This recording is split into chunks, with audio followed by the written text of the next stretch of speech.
In today's video, I'm going to teach you how to use the created date count in a report formula within Salesforce. This is a useful technique to enhance your reporting skills and make the most of your data analysis capabilities, and we'll guide you through the process step by step in the next few minutes.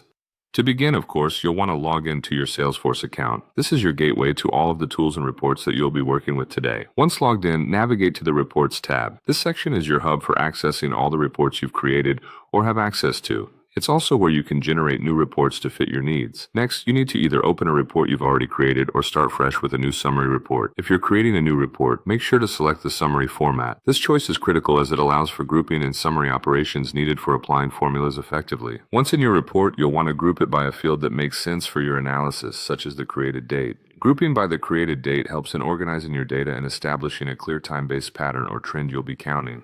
Now direct your attention to the columns drop-down. Here, you'll find an option to Add Summary Formula. This feature lets you apply formula-driven insights directly to your report, an essential component in today's walkthrough. As you proceed, you'll be prompted to name this formula. A descriptive name like Record Count by Date can be very helpful for future reference, making its purpose and function clear to anyone revisiting the report. It's always good practice to choose names that reflect exactly what the formula is intended to do.